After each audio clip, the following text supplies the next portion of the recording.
자, 여러분 안녕하십니까? 예, 제가 휴가를 잘 마치고 물론 지금도 휴가 중이긴 하지만 일상생활하고 똑같습니다. 그래서 오늘은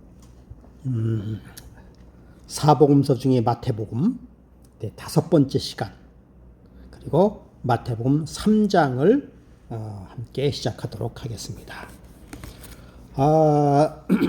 그렇게 무덥더니만 아침 저녁으로 선선하게 시원한 그런 계절을 맞이했습니다.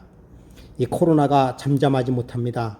계속해서 1000명대를 넘어 2000명이 가깝고 때로 2000명이 넘어가는 이때에 정말 이 코로나가 어떻게 될까?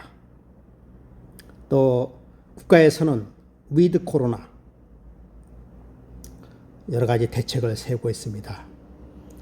코로나가 있든지 없든지 잡히든지 안 잡히든지 간에 우리는 꼭 해야 할 일이 있는데 그것은 거룩한 하나님의 말씀을 연구하고 말씀의 은혜를 체험하는 것이 오늘날 우리에게 더 중요한 일이 아닌가 그렇게 생각해 봅니다.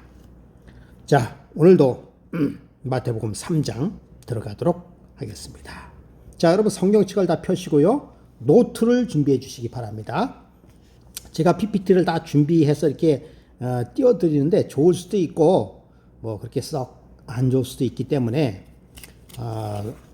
PPT 없이 여러분의 성경과 노트를 정리해 가면서 공부를 한번 해보도록 하시기 바랍니다. 자, 이제 마태복음 3장 1절을 들어가도록 하겠습니다. 자, 들어가기 전에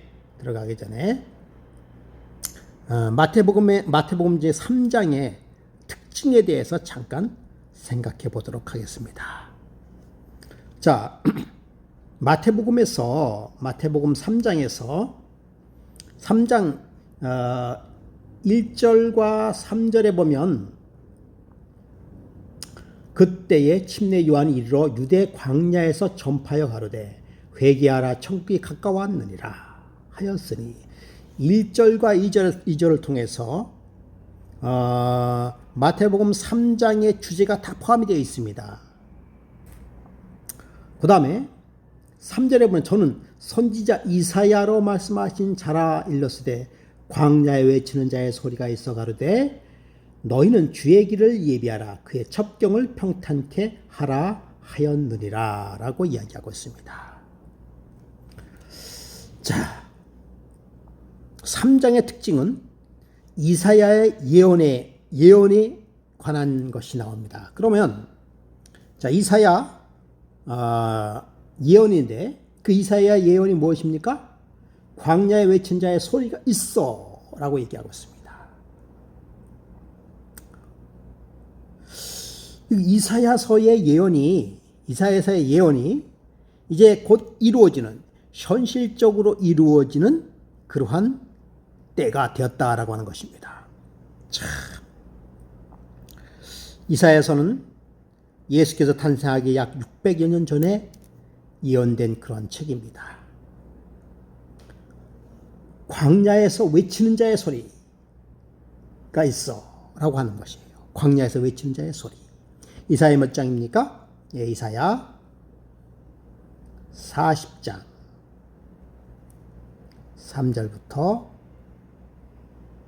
4절에 나와 있는 것입니다. 그러니까 메시아의 길을 예비할 것이 예언되어 있다라는 사실입니다.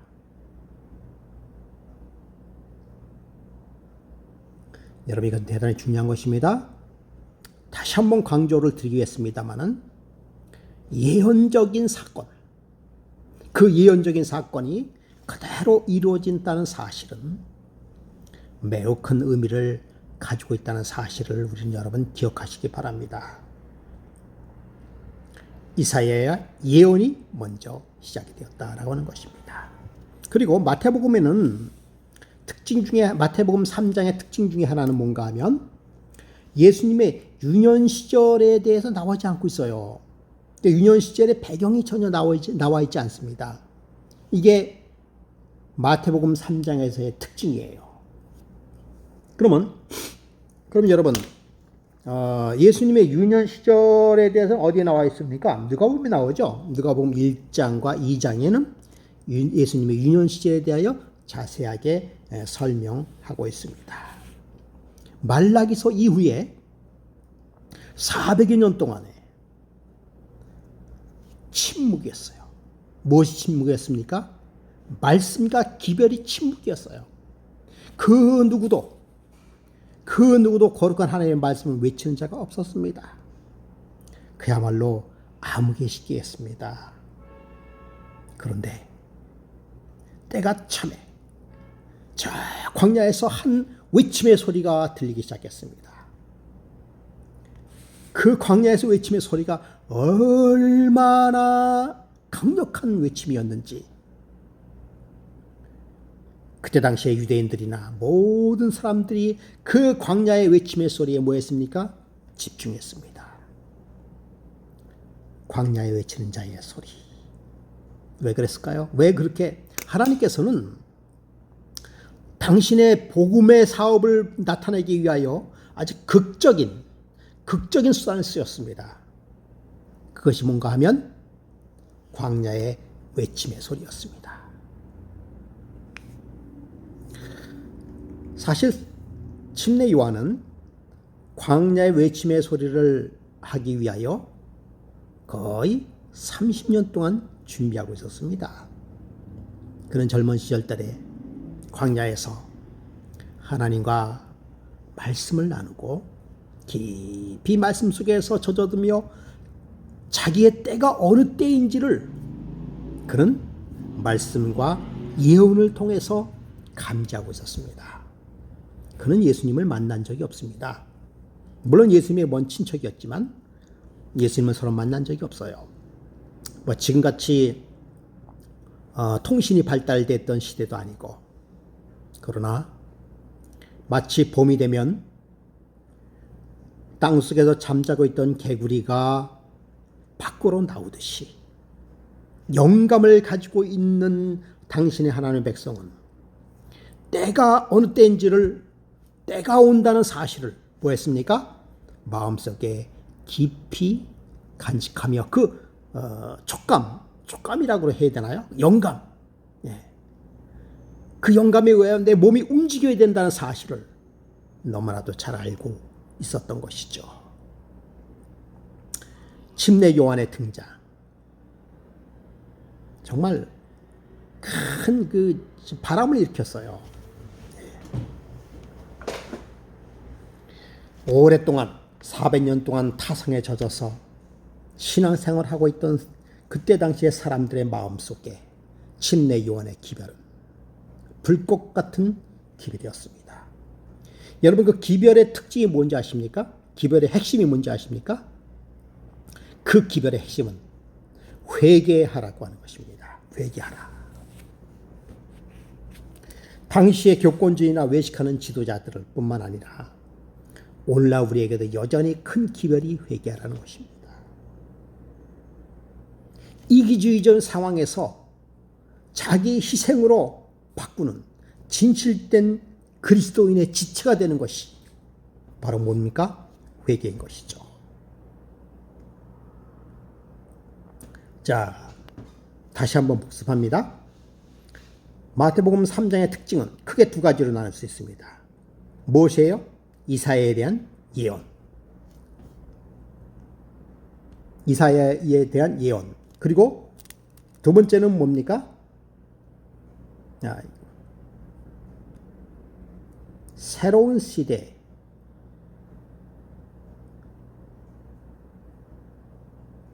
새로운 시대가 열리는 것이죠. 세 번째는 뭡니까? 회개하라는 것입니다. 예, 이것이 마태복음 3장의 핵심의 기별이에요. 회개하라. 이렇게 세 가지를 기억하시면서 다시 한번 1절로 들어가도록 하겠습니다. 그때에 침례 요한이 이르러 유대 광야에서 전파하여 가로되 여기서 그때라는 말이 나오죠. 그때.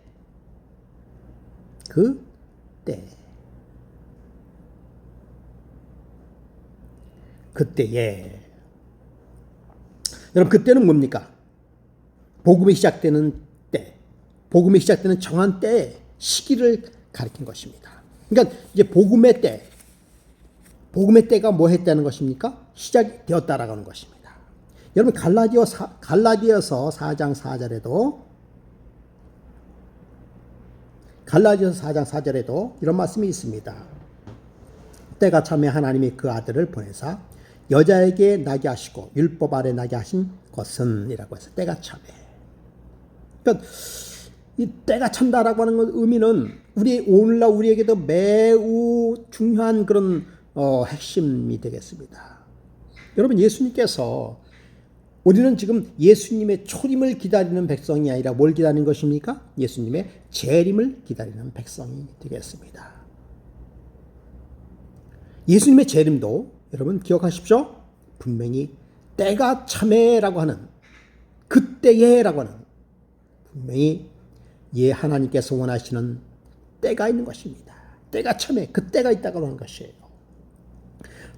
구약의 다니엘서도 그 때란 얘기 나와요. 그렇죠? 다니엘서 12장 1절에도 나와 있죠. 그때에 내 민족을 호위하는 큰 군주 미가엘이 일어날 것이요 또 환란이 있으리니 개국 이래로 그때까지 없던 환란이며 그때 내 백성 중에 기록된 모든 자가 구원을 얻을 것이라. 그럼 그때에 내 민족을 호위하는 큰 군주 미가엘이 일어날 것이요. 누구예요? 예수 그리스도입니다.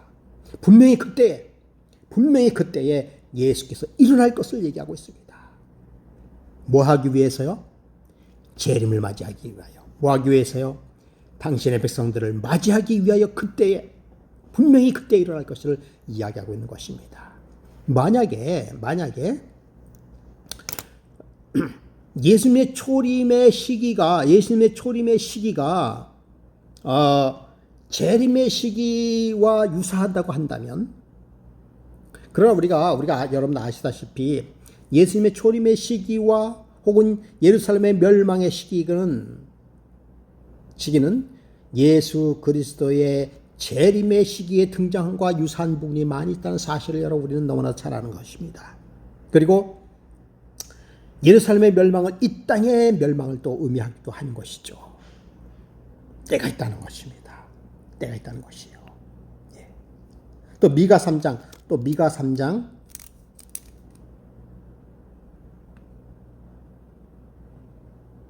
4절. 그때 그들이 여호와께 부르짖을지라도 응답하지 아니하고 그의 행위가 악했던 만큼 그들 앞에 얼굴을 가리리라. 여러분, 그때 분명한 것은 그 때가 있다는 사실을 여러분 마음속에 깊이 간직해 주시기 바랍니다. 여러분, 하나님을 믿는 백성들은 그 때를 알 수 있을 것입니다. 그런데 그 때라고 해서 이거 너무 오버하면 안 됩니다.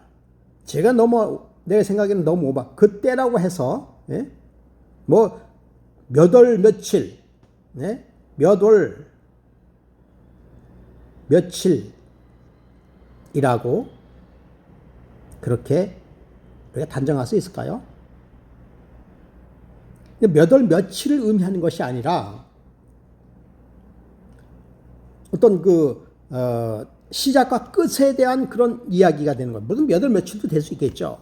그러나 여러분, 몇 월 며칠에 너무 기대하지 마시기 바랍니다. 몇 월 며칠에 기대하지 마시기 바랍니다. 제가 왜 이런 말을 하는가 하면 어제 제가 동영상을 좀 봤는데 마지막 세천세의 기별을 받아들인 자는, 즉 마지막 하나님의 백성 14만 4천이는 예수님의 재림의 때, 즉 몇 월 며칠을 하나님께서 이야기해 주신다라고 이야기하시더라고요. 너무 지나친 겁니다. 그거 기대하지 마십시오. 물론 때를 알 수 있어요. 때를 알 수 있습니다. 여러분, 그 때가 언젠가는 올 것이에요. 그러나 그 때를 미리 정할 필요는 없습니다. 네, 이 점을 기억하시기 바랍니다. 자, 여러분, 다니엘은 메시아에 관한 예언을 했습니다. 그렇죠? 예. 즉 다니엘서 9장 27절에 많은 사람으로 더불어 그 언약을 굳게 하겠다라고 이야기하고 있어요. 언약을 굳게 하겠다. 그것이 바로 예수 그리스도께서 이 땅에 오신 진정한 이유가 되는 것입니다. 언약을 굳게 하겠다. 언약. 무슨 언약입니까? 초림의 언약이죠. 초림의 언약. 여러분, 이 초림의 언약은 뭡니까? 구원입니다. 예. 이 언약을 굳게 하겠다라고 하는 것입니다. 예수 그리스도의 등장, 즉 침례 요한의 등장은 이스라엘 백성들의 삶의 전환점을 맞이하게 됩니다. 여러분에게도 전환점이 필요할까요? 예, 우리에게도 전환점이 꼭 필요합니다. 역사의 전환점이 있었습니다. 언제 있었을까요? 노아 홍수 때 세계적인 전환점이죠. 그 다음에 역사의 전환점이 있습니다. 예수의 탄생은 역사와 세계의 전환점이 됐습니다. 죄로 물든 세상이 하나님의 기별로 인하여 완전히 전환점을 이루는 그 계기가 바로 때가 참에 메시아의 탄생이었던 것이죠. 여러분, 이러한 전환점은 우리의 내면의 환경과 외면의 환경에서도 나타나야 되지 않을까요? 타락한 인간의 삶 속에서 언제나 악과 부패로 전환할 수 있는 여지가 언제나 있어, 우리는요. 예. 그렇기 때문에 때로는 우리의 신앙의 전환점이 필요한 것입니다. 제가 지난번에 설교에 말씀을 드렸죠. 광복, 영적인 광복이 필요하다는 것이죠. 예. 우리의 삶 속에서 주저함이 없이 이루어져야 하는 사건이 되겠습니다. 자, 계속해서 자, 침례 요한은 그 다음에 이제 침례 요한이 이렇게 말씀을 전파한 곳이 어디였어요? 광야에서 전파하여 가로되라고 해서 광야. 자, 광야에서 전파했다라고 얘기하겠습니다. 광야.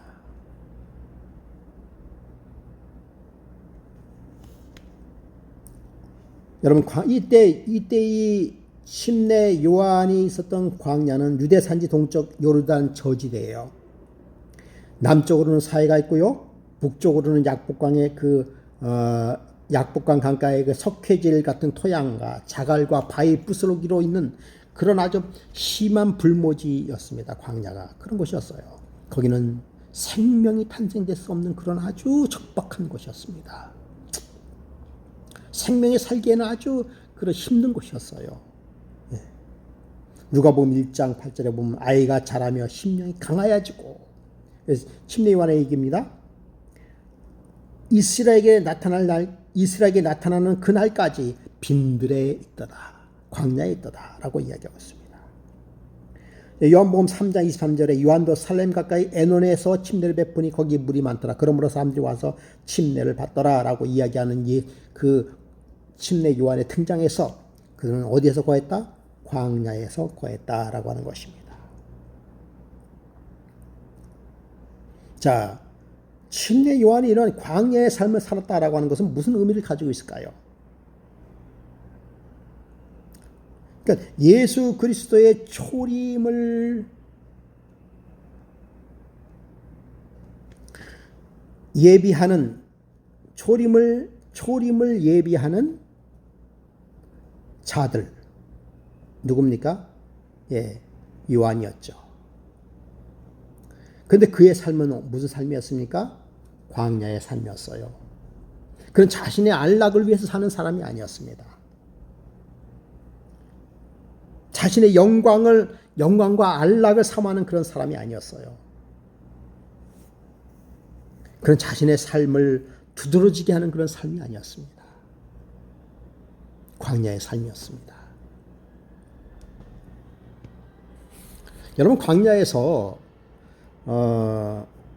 요한의 그 생활 방식을 보면,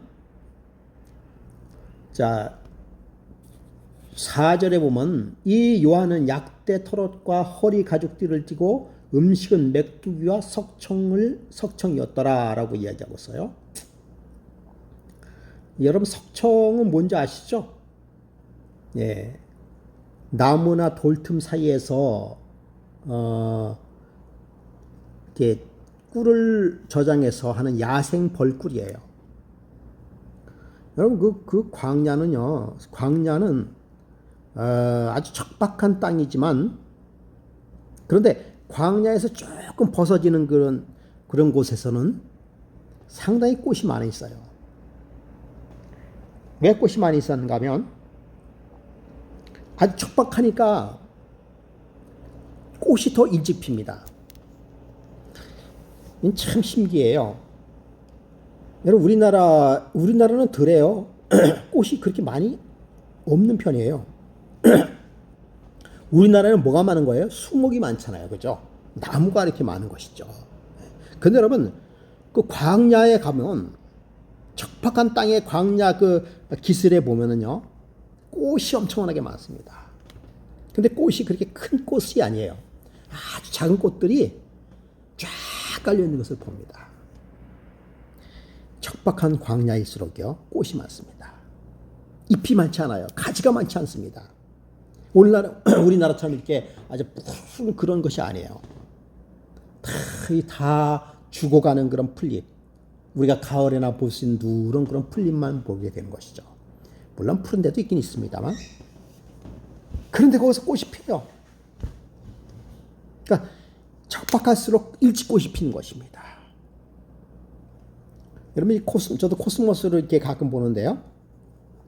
이 코스모스 꽃을요, 대략 코스모스는 어디에 심는가 하면은 이제 그 운동장 가로 이렇게 주변으로 이렇게 코스모스 심잖아요. 지금은 많이 안 해도 옛날에는 그냥 가로수 대신 코스모스를 많이 심었어요, 시골에. 그런데 아주 좋은 땅에는 코스모스 꽃이 늦게 펴요. 물론 이게 굵은 가지가 있고, 굵은 가지가 있으면서 그 다음에 아주 풍성하게 나중에 꽃이 피는데요. 근데 근데 한쪽에서는 아주 척박한 땅에 떨어진 씨앗은 영양분도 없죠. 겨우 싹이 텄잖아요. 그런데 겨우 싹이 트자마자 그 꽃 한 송이 일찍 핍니다. 그게 특징이에요. 척박한 땅일수록 꽃이 일찍 펴요. 그렇게 꿀이 많죠. 벌들이 있는 것이죠. 자연산 벌꿀. 그러니까 그 벌꿀과 메뚜기. 이 메뚜기는 우리가 생각하는 그런 메뚜기와는 좀 다르지 않나? 그렇게 생각이 들어요. 예. 그리고 아주 소박한 옷차림. 예. 아주 최대한의 낙타 올 털옷을 입고, 그래서 그 털옷은 추위와 더위를 가릴 수 있는 그런 털옷, 예, 허리띠, 이것밖에 없었습니다. 아주 소박한. 그러니까 그의 삶은 극도로 절제된 삶이었었고, 그의 먹는 음식은 단순한 음식이었어요. 단순한 음식이었습니다. 네, 오늘날 같이 이렇게 풍성한 양식이 아니었죠. 네. 그런 가운데 그의 영성은 하늘과 깊은 교제의 삶을 살았다라고 하는 것입니다. 그래서 요한은 자기 자신을 그렇게 늘 이렇게 단련하면서 사는 사람이었습니다. 네. 절제의 삶을 살았고요. 네. 왜냐하면 그는 다른 사람에게 감화력을 뭐 해야 되기 때문에요? 전해야 되기 때문에 그렇게 삶을 살았던 것입니다. 그는 그리스도의 향기를 풍기해야 되기 때문에 자신의 향기를 풍기는 것이 아니라 어떻게 했어요? 그리스도의 향기를 풍기는 그런 사람의 삶으로 살기 위하여 자기 자신을 극도로 절제했던 사람 중에 한 사람이죠. 여러분, 베드로전서 1장 15절에 이런 말씀이 있습니다.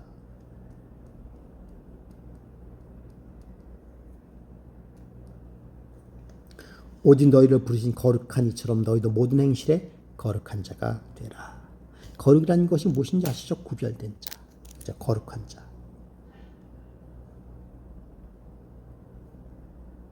왜요? 부르심. 부르심이 있기 때문에 우리는 거룩한 자가 되어야 되겠다라고 하는 것입니다. 하나님의 말씀을 갖고 있는 우리들, 저도 포함돼서, 저도 정말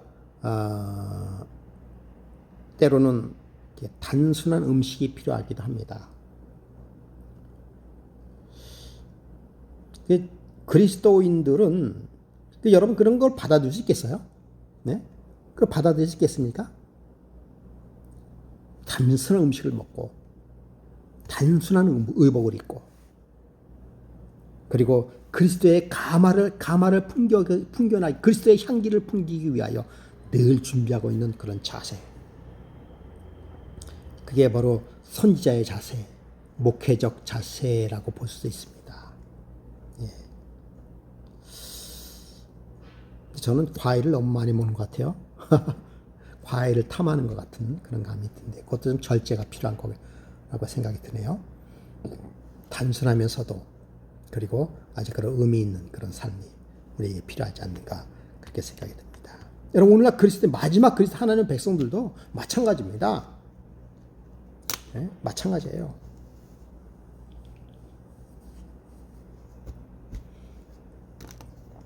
자, 5절로 가겠습니다.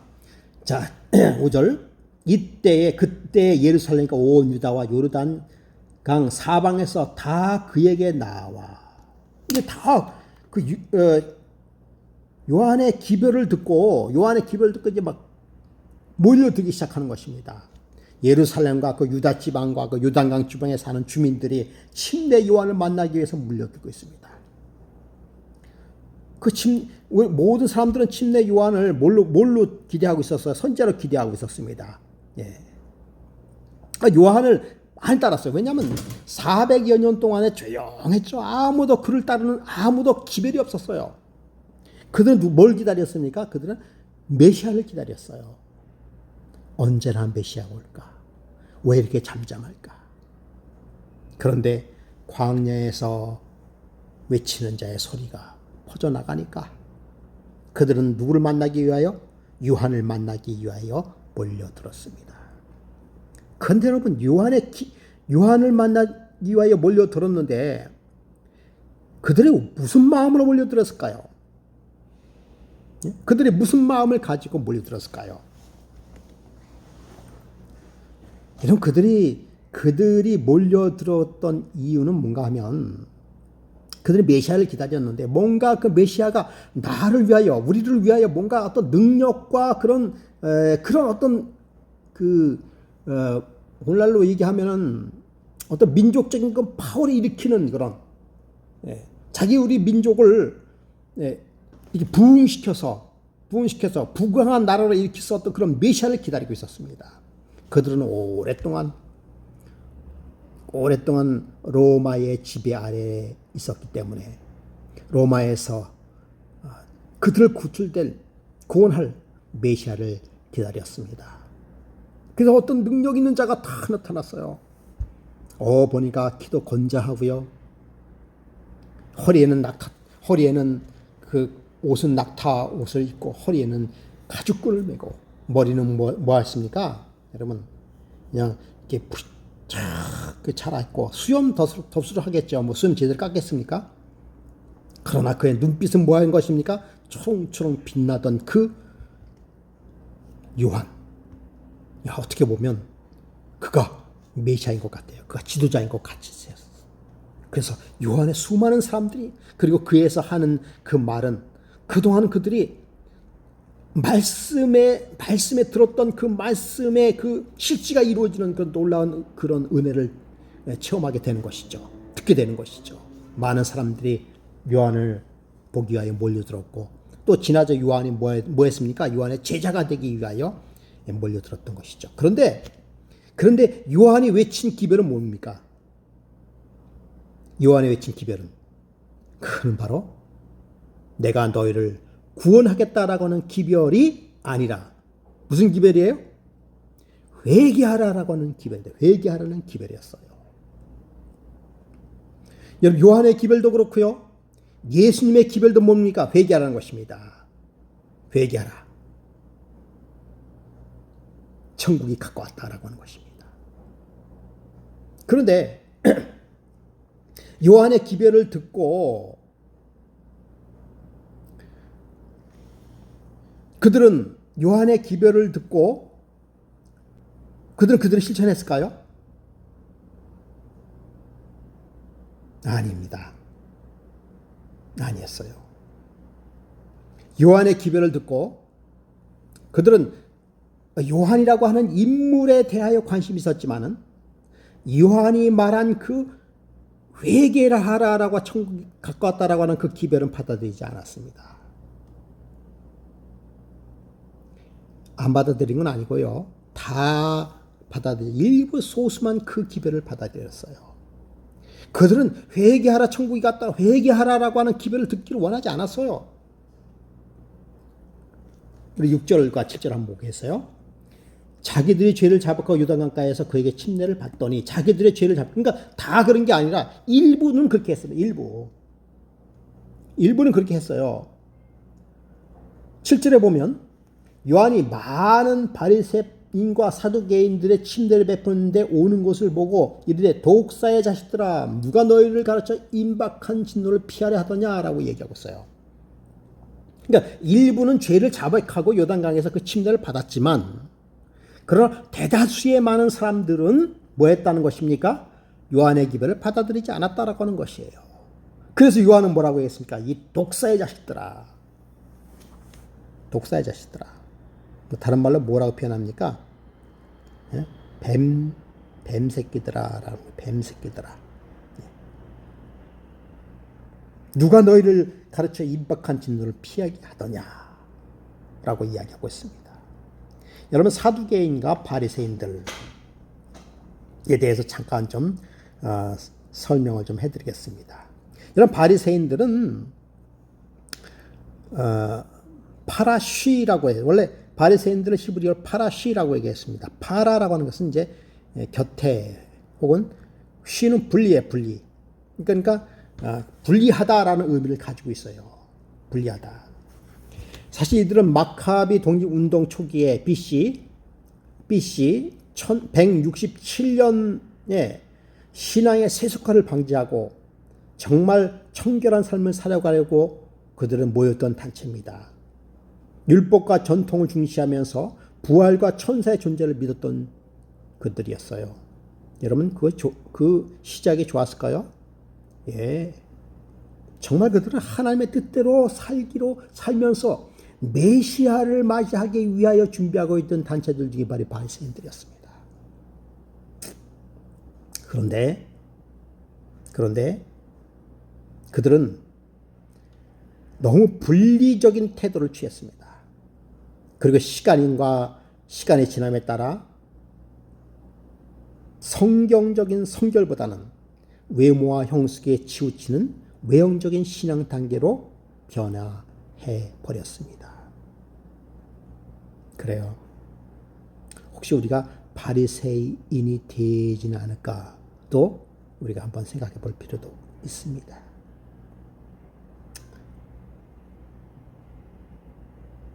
바리새인들의 모본이 없는 게 아니에요. 그렇죠. 성경에 너희가 바리새인처럼 되지 않으면 안 된다라고 얘기하고 있어요. 그렇게 철저하게 하나님을 섬겨야 되는 것은 사실입니다. 그러나 그것이 자기 자신의 이기적인과 형식으로 치우치면 안 돼요. 뭐 신앙이 그렇게 뭐 이렇게 복잡합니까? 라고 생각할 수 있겠지만은 그러나 자칫 우리가 그렇게 그러니까 따로 구별된 사람들이에요. 예. 분리된 너희들하고 같지 않다. 예. 분리까지는 좋았잖아요. 그러나 자기 자식 분리함으로 인해서 자기 자신들만 생각하는 자아 이기주의적이고 그리고 율법주의적인 전통에 빠져버리는 그런 과오를 범해서는 안 되겠죠. 그게 바리새인들이었습니다. 그리고 사두개인들은 어떤 사람이었을까요? 그들은 자유적인 신앙, 그리고 대제사장에 속하는 성직자들이었습니다. 아주 그러니까 수준이 높았죠. 예. 이들은 다윗과 솔로몬 시대의 대제사장 사독의 후예였습니다. 예, 사독의 후예들이었고요. 그들은 모세 오경만 읽었으면서 부활과 내세를 부인했습니다. 그러니까 둘 다 특징은 있었지만은 공통점은 뭐였어요? 공통점은 그들은 하나님을 믿고 하나님의 말씀을 대변하고 말씀을 가진 자라고 하는 특징을 가지고 있습니다. 그런데 예수님 신내 요한은 그들을 통해서 이 독사의 자식들아라고 뭐한 것입니까? 경고의 기별을 준 것입니다. 독사의 자식들은요.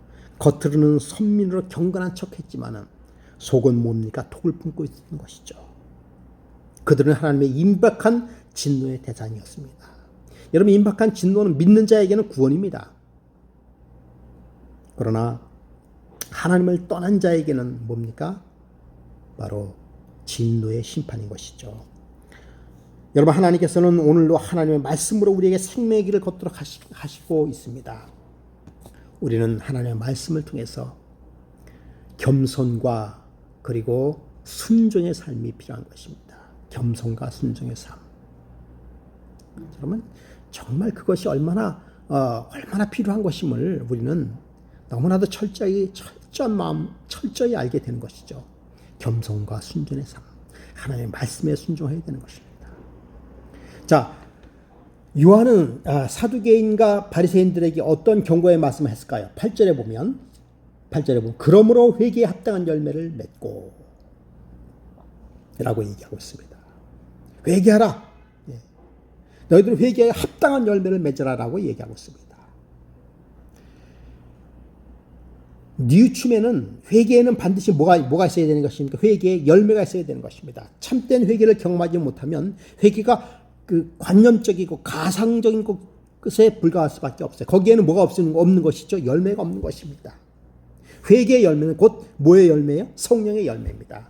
갈라디아서에 나와 있죠. 갈라디아서 5장 22절 23절 한번 보겠습니다. 오직 성령의 열매는 사랑과 희락과 화평과 오래 참음과 자비와 양성과 충성과 온유와 절제는 이 같은 것을 금할 법이 없느니라. 그러므로 회개는 성령에 의해서 이루어지고, 그리고 회개한 자에게는 반드시 뭐가 있어야 되는 것입니까? 성령의 열매가 맺혀져야 한다는 것입니다.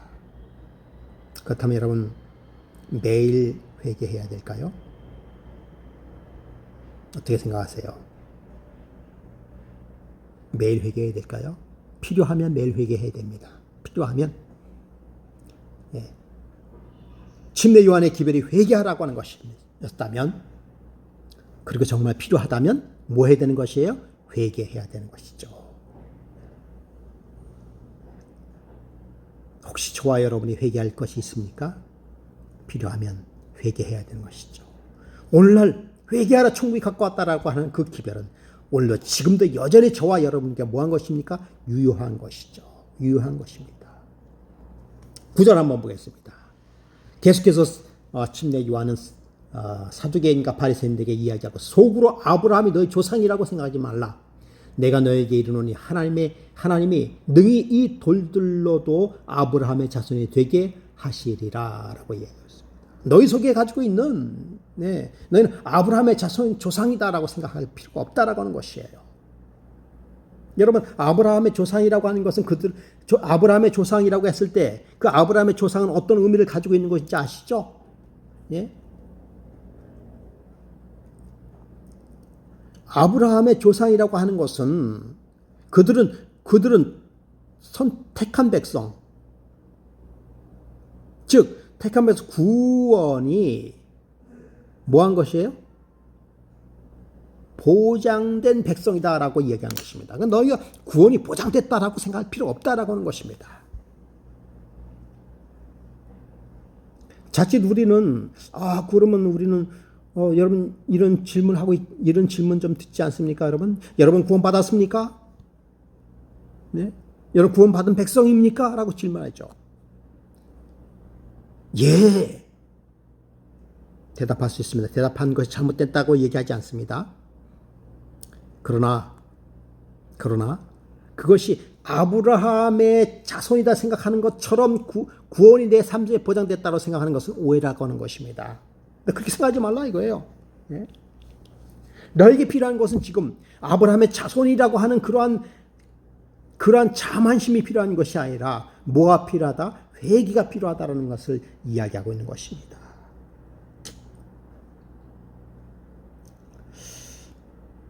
여러분, 이러한 것은 때로는 우리에게 좋은 환경, 즉 삼육 교육을 받았다, 또 모태교원이다, 그 자체가 나쁜 것은 아닙니다.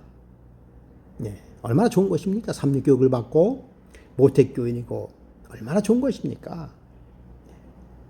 그리고 또 집사, 또 장로, 그리고 또 목회자, 이 자체는요 나쁜 것이 아닙니다. 네. 그러나 이러한 것들이 자칫 아브라함의 자손이다라고 생각하는 것처럼 여겨져서는 안 된다라고 하는 것입니다. 여러분, 이스라엘 백성들이 얼마나 선택된 백성입니까? 네. 하나님께서 정말 그들은 아브라함의 자손으로서, 아브라함의 씨로서 거룩한 하나님의 백성의 그 백성, 하나님의 아들이 메시아가 그 백성을 통해서 선택된 백성을 통해서 난다라는 것은 얼마나 큰 특권이에요. 그것은 큰 특권입니다.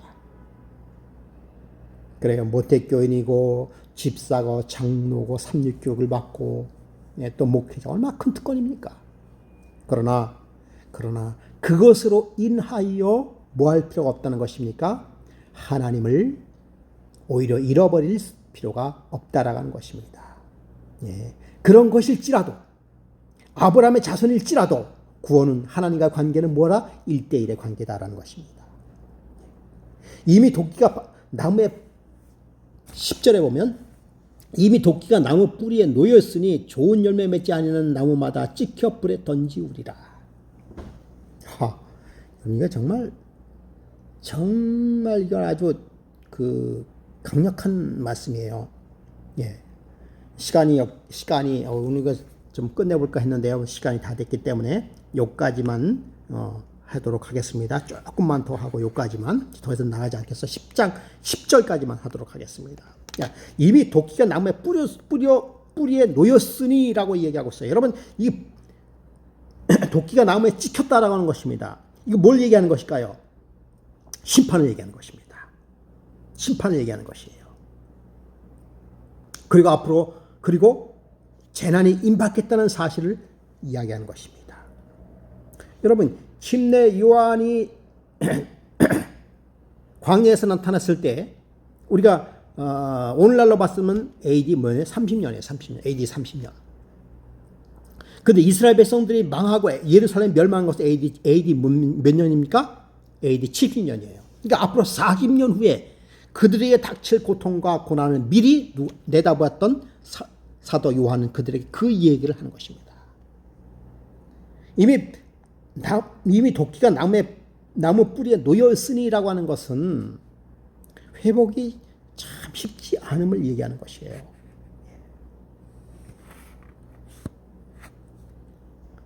그러나 가능성이 없는 게 아니에요. 그렇지, 가능성이 없는 것입니다. 네.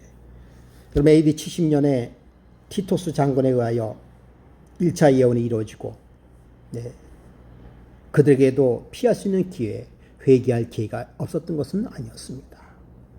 11절에 보면 나는 너희로 회개케 하기 위하여 물로 침례를 주거니와 내 뒤에 오시는 이는 나보다 능력이 많으시니 나는 그의 신뜰매를 풀기도 감당하기 못하노라. 그는 성령과 불로 너에게 침례를 주실 것이다. 나는 너희로 회개케 하기 위하여 물로 침례를 주거니와. 그에게 너희들에게 아직 회개의 기별이 남아 있다라는 것입니다. 그러나 회개하지 않으면은 뭐 한다는 것입니까? 이미 도끼의 나무 뿌리가 박혔다라고 이야기하는 것이에요. 여러분, 심판은 하나님의 집에서 먼저 이루어집니다. 심판은 당신의 백성들을 통해서 먼저 이루어지는 것입니다. 사실 하나님은 심판을 매우 적게 하시는 분이죠. 하나님은 심판의 하나님이시지만 심판만 하시는 하나님이 절대 아니에요. 여러분, 우리를 심판하셨다고 할 것 같으면 예수님 벌써 이 땅에 오셨을 것입니다. 그러나 예수님은 심판만 하시는 그런 하나님이 아니십니다. 그는 심판하시기 위하여 무한히 자비로우신 분이시에요. 예. 그러므로 여러분, 오래 참으시고 오래 기다리시는 분이십니다. 그러나 반드시 그날은 올 것임을 분명히 한 것입니다. 여러분, 침례 요한의 등장을 보면서 우리는 무슨 생각을 할 수 있을까요? 침례 요한의 등장이 똑같이 오늘날의 상황과 똑같다는 사실을 여러분 기억하시기 바랍니다. 엘리야의 심령과, 여러분, 엘리야의 심령으로 올 자가 누굽니까? 침례 요한입니다. 마지막 때도 엘리야의 심령을 가지고 오실 당신의 백성이 있다는 사실을 여러분 성경을 통해서 잘 알고 있지 않습니까? 엘리야의 심령을 가지고 오실 자, 엘리야의 심령을 가지고 기별을 전할 자. 그 기별이 뭡니까? 여러분, 이 회개하라고 하는 기별은 세천사의 기별 속에도 들어가 있습니다. 회개하라, 천국이 가까웠다라고 하는 그 똑같은 것이 세천사의 기별이에요. 창조주 하나님을 기억하라, 심판하실 시간이 이르렀다라고 하는 것입니다. 그 재림의 시간이 이르렀다라고 하는 것입니다. 임박한 재림이 이르렀다는 사실을 똑같이 얘기하는 것입니다. 여러분, 우리가 마태복음 3장을 통해서 오늘날 우리의 실정을 아시기 바랍니다. 오늘날 우리가 무엇이 필요한 것임을 우리는 마태복음 3장을 통해서 생각해 봐야 될 것입니다. 여러분, 혹시라도 우리가 사두개인과 바리새인처럼 그렇게 그렇게 살고 있지는 않은가요? 우리는 침례 요한처럼 이 시대를 알고, 여러분, 침례 요한처럼 시대를 알고 시대의 복음을 전파하기 위하여 예수님의 재림을 선포 또는 준비하는 그러한 이 시대의 진정한 엘리야의 심령을 가진 사도 요한 같은 사람들이 바로 저와 여러분이 아닌가 생각해 봅니다.